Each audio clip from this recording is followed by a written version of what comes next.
Suot ni Sashna sa kasal ni Zainab, inulan ng batikos. Zainab, ito pala ang naging reaksyon na makita ang suot ni Sashna sa kanyang kasal. Viral sa social media si Sashna Laparan dahil sa kanyang suot sa kasal ni Zainab Harake at Bobby Ray Parks Jr. Si Sashna Laparan ay isang Pilipino model, actress at social media influencer.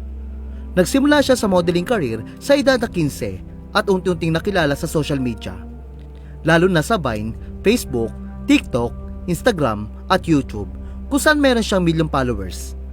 Nakilala siya hindi lang sa kanyang online presence kundi pati na rin sa showbiz, kung saan gumanap siya sa mga pelikulang Kamandag ng Droga, Katips at Martyr of bilang Young Cory Aquino.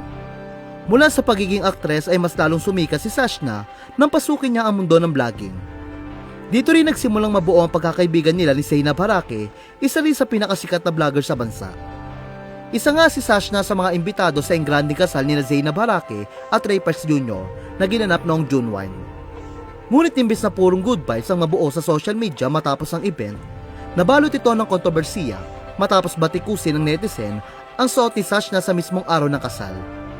Isang sheer, see-through gown na may rhinestone embellishment ang suot ni Sashna, habang may ilang humanga sa kanyang fit at confidence. Marami rin ang nagsabing hindi raw ito akma para sa isang kasalan. Ayon pa sa isang netizen, hindi na nirespeto ni Sashna sina Zainab at Ray dahil sa kanyang suot. Ani ng netizen, okay naman po yung suot niya, maganda at bagay sa kanya. Kaso lang po, sa maling event niya ito sinuot, respeto na lang po sa kinasal. Tinawag naman ng maraming netizen si Sashna na attention seeker o papansin. Komento ng netizen, "Girl, yan ba tinuro ng magulang mo ang maging bida-bida sa kasal ng iba?" Hindi naman nanahimik si Sashna sa issue. Sa kanyang social media post ay sinagot niya ang mga batikos. Iginit niya na walang kaso kay Zainab ang kanyang suot.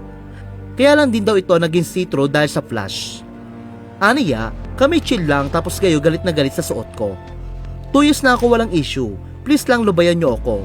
PS, naging see-through siya dahil sa flash. Ayon naman kay Zainab, basta palitan nila ng mensahe, dead ma siya sa mga bumabatikos kay Sashna na tila pinagsasabong sila.